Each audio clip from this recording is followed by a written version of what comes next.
we're gonna start out with is what I like to call the best from the rest. So this is gonna be 3 up-and-coming fighters that you should keep your eye on that weren't part of the main card, but that can be future stars in the UFC and somebody you might be seeing in title contention not so distant future. Coming in at number 3 is Brad Tavares. Brad Tavares was fighting Omari Akhmedov, who is a fighter from Russia.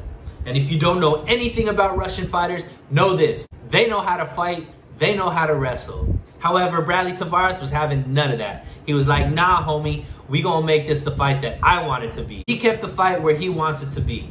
He is a Hawaiian bomber. What that means is he comes from Hawaii and he loves to drop bombs. So he kept this a stand-up fight.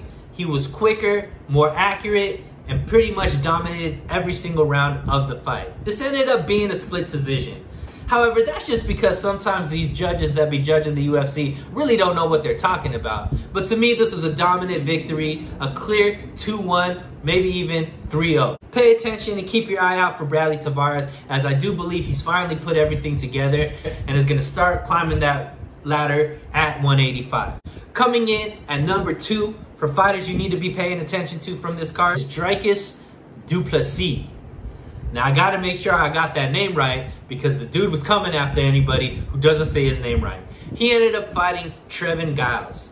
Now, Trevin Giles, for those of you that don't know, was one of these up-and-coming fighters, also at middleweight, that had been building a big name for himself, mainly because of his very accurate jab and his power with his hands.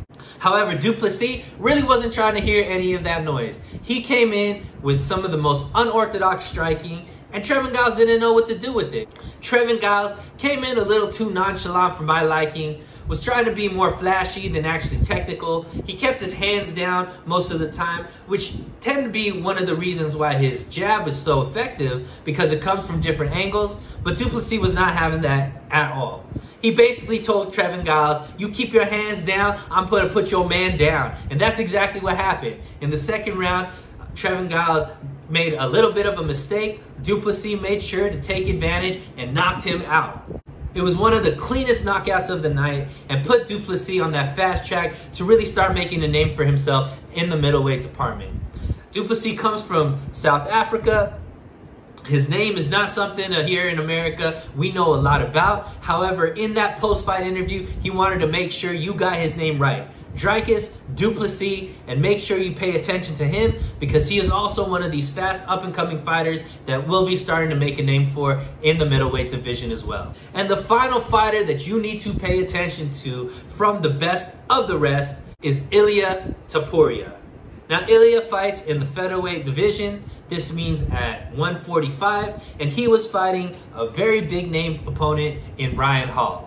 Now, Ryan Hall hasn't fought in a while in the UFC. However, when he was fighting, he was one of the most prolific submission artists in the UFC, namely known for his devastating leg submissions, basically ripping up everybody's knee and ankle as long as you got a hold of your leg. He's also trained by one of the top trainers in the world, who is Faraz Zahabi, who also trained somebody you might have known of, which is George St. Pierre. Now, Ryan Hall came out in this fight basically looking for one thing and one thing only, and that was Ilia's leg. And the way that he decided to go about doing that is doing a whole bunch of front rolls slash Eminari rolls, really looking to just grab Ilia's leg. And when I said he did a whole bunch of front rolls, I mean he did a whole bunch of front rolls. His whole game plan was front roll after front roll after front roll after front roll. And then he stood up for a little bit, and then guess what he did? Another front roll. But Ilia was having none of it. Ilia himself is a jiu-jitsu black belt. He understood everything that Ryan Hall was trying to do to him and made sure he got his leg out of any type of danger as soon as Ryan went for that move. In fact, Ilia also said, if you're going to keep doing this, I'm going to figure it out, and ended up cracking Ryan Hall very nicely, making him fall to the ground during one of these rolls. What Ilia did was trap his arm behind him and basically finish the fight with a whole bunch of hammer fists and strikes to the head.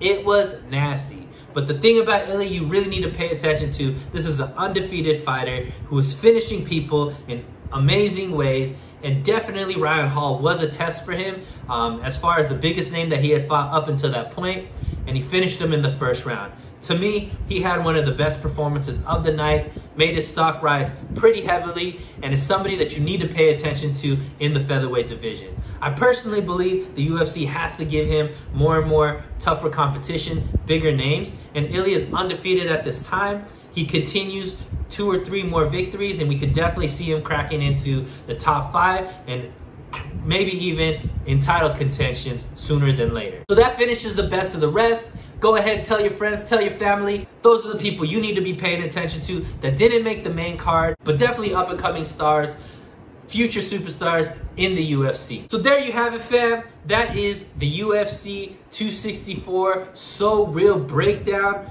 I hope you enjoyed it. If you did, please feel free to like, subscribe, comment. Love to hear what you guys think about it. And please stay tuned for more breakdowns and more content on the channel. If you guys have anything you want to see me talk about, please feel free to put that in the comment box. But until next time, keep it so real.